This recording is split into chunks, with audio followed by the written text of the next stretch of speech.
ಅಲ್ಲೇ ಮೋನಿಕಾ, ನಿನಗೆ ಎರಡು ಸೀರೆ ಕೊಡಿಸೋದ್ರೊಳಗೆ ನನಗಂತೂ ಸಾಕಾಗಿ ಹೋಯಿತು. ಅದೇನೋ ಅಂತಾರಲ್ಲ, ಎಮ್ಮೆನ ನೀರಿ ಬಿಡಬಾರ್ದಂತೆ, ಈ ಹೆಣ್ಣು ಮಕ್ಕಳನ್ನ ಬಟ್ಟೆ ಅಂಗಡಿ ಬಿಡಬಾರ್ದಂತೆ ಅನ್ನೋ ಮಾತು ಸುಳ್ಳಲ್ಲ. ಅಂದರೆ ನನ್ನನ್ನು ಎಮ್ಮೆನೆಂದು ಹೇಳಿಸುತ್ತೀರಾ? ಅದಕ್ಕೆ ನಾನು ನಿಮ್ಮ ಜೊತೆ ಬರಲ್ಲ ಅಂತ ಹೇಳಿದ್ದು. ಅಲ್ಲೇ ಮೋನಿಕಾ, ಹುಡುಗಾಟ ಮಾಡಿದ ಕಡೆ ಮೋನಿಕಾ, ಅಷ್ಟಕ್ಕೆ ನಿಮ್ ಬೆಲೆಯಲ್ಲದ. ಅಲ್ಲೇ ಮೋನಿಕಾ, ನಾನು ಹುಡುಗಾಟ ಮಾಡಿದೆ, ಇನ್ಯಾರು ನಿನ್ಗೆ ಹುಡುಗಾಟ ಮಾಡ್ತಾರೆ? ಅದಕ್ಕೇನೋ ನಿನ್ನ ಮುಖದಲ್ಲಿ ಮಂದಾಸವೇ ಕಾಣಿಸುತ್ತಿಲ್ಲ. ಹೇಗೆ ಮೋನಿಕಾ, ನಾನು ಕೊಡಿಸಿರುವ ಸೀರೆ ನಿನಗೆ ಇಷ್ಟವಾಗಲಿಲ್ಲವೇ?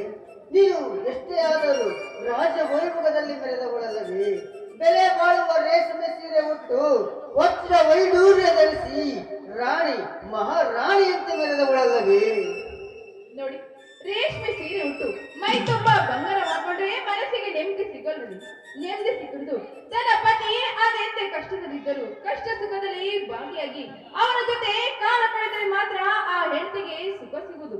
ನೀವು ನನ್ನ ಬಳಿ ಇದ್ದರೆ ನನಗದೇ ವೈಭವ ಇದ್ದಂತೆ. ನಿನ್ನಂತ ಸತಿಯನ್ನು ಪಡೆದ ನಾನೇ ಗ್ರೇಟ್.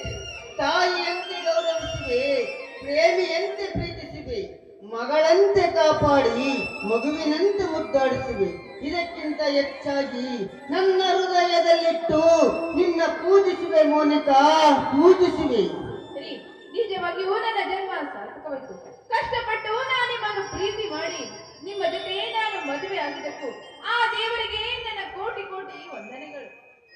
ನನ್ನಂತ ಅದೃಷ್ಟಶಾಲಿಯೇ ಇಲ್ಲ, ಇನ್ನೊಬ್ಬರಿಲ್ಲ ಈ ಜಗತ್ತಲ್ಲಿ. ನೀ ಶ್ರೀಮಂತ ಒಡತಿ, ನಿನ್ನನ್ನು ಮದುವೆ ಆಗಲೆಂದೇ ಸಾಕಷ್ಟು ಶ್ರೀಮಂತರು ತುದಿ ಗಾಲಿನಲ್ಲಿ ನಿಂತಿರುವಾಗ ಅವರನ್ನೆಲ್ಲರೂ ತಿರಸ್ಕರಿಸಿ ನಿಮ್ಮ ಮನೆಯವರನ್ನು ವಿರೋಧಗೊಳಿಸಿ ನನ್ನ ಬಾಳಿನ ಸಂಗಾತಿಯಾಗಿದ್ದು ನನ್ನ ಪೂರ್ವ ಜನ್ಮದ ಪುಣ್ಯವೇನೋ. ಕಷ್ಟನ ಸುಖನ ಒಟ್ಟಿನಲ್ಲಿ ನಾವು ಮದುವೆಯಾಗಿದ್ದೀವಲ್ಲ, ಅಷ್ಟೇ ಸಾಕು. ಬನ್ನಿ, ಈಗ ಸಮಯವಾಯ್ತು, ಮನೆಗೆ ಹೋಗೋಣ. ಓಹೋ ಮೋನಿಕಾ, ಈ ಬಾಳುಪಟ್ಟ ಮನ್ಮಥನ ಆಸೆ ಈಡೇರಿಸದೆ ಅದೇ ಹೊರಟು ಹೋಗುವೆಯಾ? ಅಂದರೆ ಈ ನಿಮ್ಮ ಆಸೆಯನ್ನು ಈಡೇರಿಸಲು ನಾನು ಮೀನು ಅಥವಾ ಅಕ್ಕಿ ಹಾರಕ್ಕೆ ಅಕ್ಕಿ ಆರುವ ಆಸೆ, ಹೂವಿಗೆ ಅರಳುವ ಆಸೆ. ನನಗೆ ನಿನ್ನ ಕೆಂಪಾದ ಕೆಂದುಟಿಗೆ ಒಂದು ಸಿಹಿ ಮುತ್ತು ಕೊಡಬೇಕೆನ್ನುವ ಆಸೆ. ಆಯ್ತು, ನಿಮ್ಮ ಇಷ್ಟದಂತೆ ಆಗಿ ಬನ್ನಿ. ನೂರಾರು ಜನ್ಮದ ಗೆಳತಿ, ಸಿಂಗಾರ ಸೀಮೆಯ ಒಡತಿ,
ಸ್ವಲ್ಪ ಕೆಲಸವಿದೆ. ನೀ ಮನೆಗೆ ನಡಿ. ನಾನು ಕೆಲಸ ಮುಗಿಸಿದ ತಕ್ಷಣವೇ ಬರುತ್ತೇನೆ. ಆಯ್ತು, ನಿಮ್ಗೋಸ್ಕರ ಕಾಯ್ತಿರ್ತೀನಿ. ಆದಷ್ಟು ಬೇಗ ಬಂದ್ಬಿಡಿ.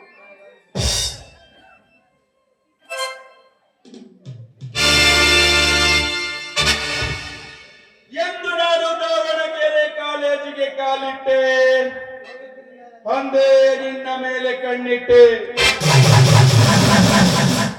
ಮೋನಿಕಾ,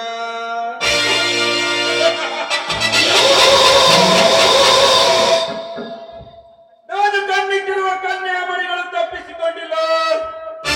ತಪ್ಪಿಸಿಕೊಂಡಿರುವ ಕನ್ಯಾಮಣಿಗಳು ಇನ್ನು ಭೂಮಿ ಮೇಲೆ ಹುಟ್ಟೇ ಇಲ್ಲ.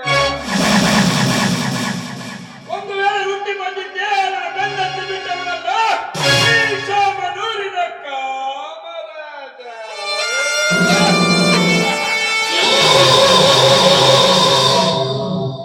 ವಾ ವಾ ವಾ ವಾ, ಈ ಸೌಂದರ್ಯದ ಸೊಬಗಿನಲ್ಲಿ ಸಂಚರಿಸುವರಂತೆ ಯಾವ ಗೂಡಿನ ಗೊಂಬೆ ಈ ಮನ್ಮಥ ರಾಜನಿಗೆ ಕೊಡುವೆಯ ತಾಳಿಂದೆ.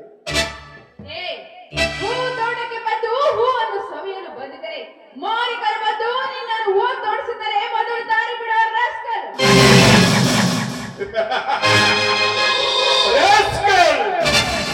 ನಿನ್ನಂತ ರತಿಯರೊಡನೆ ರಾಸಲೀಲೆ ಆಡಲು ಬಂದ ಈ ರಸಿಕನಿಗೆ ರಾಸ್ಕಲ್ ಎಂಬ ಪದ ಬಳಸದಿರುವ ಮಣಿ. ನಿನ್ನ ಗುಲಾಬಿ ಅಂತ ಕೆನ್ನೆಯ ಮೇಲೆ ಪ್ರೇಮದ ಮಳೆ ಸುರಿಸಲು ಬಂದ ಪ್ರೇಮಿ ನಾನು. ಈ ಸೌಂದರ್ಯದ ಕೊಡುವನ್ನು ಸವಿದ ಬಂದು ಸೊಗಸುಗಾರ ಕಣೆ. ಈ ಸೌಂದರ್ಯವನ್ನು ಸವಿಸಿನೆಂದು ಬಂದು ಒಂದು ಹೆಣ್ಣಿನ ಮೇಲೆ ಪರಸ್ಪರ ಮಾಡಲು ಬಂದಿರುವೇನೋ ಮೂಢ ನನ್ನ ಮಗನೇ. ಮೂಢ ಮೂಢ ನನ್ನ ಮೋಹಿನಿ, ಹೆಣ್ಣೆಂಬ ಈ ಬರುಳಾದ ಭೂಮಿಯನ್ನು ಹಸಿಗೊಳಿಸಲು ತುಂಬಿ ನಿಂತಿರುವ ಮೋಡ. ಈ ಭೂಮಿಯನ್ನು ಹಸಿಗೊಳಿಸಲು ನೀನೇನು ಈ ಭೂಮಿನ ಮಾಲೀಕನೇನು? ನೋಡು, ಒಂದು ಹೆಣ್ಣು ನಿನ್ನ ಜೊತೆ ಇದ್ದಾಳೆಂದು ಬಾಯಿಗೆ ಬಂದಂತೆ ಮಾತನಾಡಬೇಡ. ನನ್ನ ಕಾಲಲ್ಲಿರುವ ಈ ತಾಳಿಯ ಮಂಗಳ ಸೂತ್ರವನ್ನು ನೋಡಿ ಮೊದಲು ಇಲ್ಲಿಂದ ಹೊರಟು ಹೋಗು. ಹೆಣ್ಣು ಕುಲ ಗಂಡು ತಾಮ್ರದ ಪಾತ್ರ ಇದ್ದಂತೆ, ಹೆಣ್ಣು ಮಣ್ಣಿನ ಮಡಕೆ ಇದ್ದಂತೆ. ತಾಮ್ರ ಒಮ್ಮೆ ಕೈ ಜಾರಿ ಬಿದ್ದರೆ ಶಬ್ದ ಮಾತ್ರ ಮಾಡುತ್ತದೆ, ಅದು ಕೈ ಜಾರಿ ಬಿದ್ದರೆ ಅದು ಚಿನ್ನದ ಬೆಲೆ ಇದೆ. ಹೆಣ್ಣೆಂಬ ನಿನಗೆ ಮೀಸೆ ಹೊತ್ತ ಗಂಡಸು ನನಗೆಷ್ಟಿರಬಹುದು. ಕಾಮನೆ ಮುಸುಗುಡುವ ಈ ಕಾಳಿಂಗ ಸಂಪುಗೆ ನಿನ್ನ ಸುಮ್ಮನೆ ಮುದ್ದಾಡಿ ನನ್ನ ನನ್ನ ಪ್ರಾಣ ಹೋದರೂ ಸರಿ, ಅದೇ ನಿನ್ನಂತ ನಾಯಿಗೆ ಮಾತ್ರ ನನ್ನ ಶೀಲವನ್ನು ಅರ್ಪಿಸಬೇಡಿ. ಈ ಸ್ತ್ರೀಯರ ಬಗ್ಗೆ ನಿನಗೆ ಗೊತ್ತಿಲ್ಲಂತ ಕಾಣುತ್ತದೆ. ಹುಚ್ಚು ನಾಯಿಯಂತೆ ಹಾರುವಂತೆ ಆದರೆ ನಿನ್ನ ರುಂಡವನ್ನು ಚೆಂಡಾಡಬೇಕಾಗುತ್ತದೆ. ಮೊದಲು ಹೊರಟು ಹೋಗು ಇಲ್ಲಿಂದ.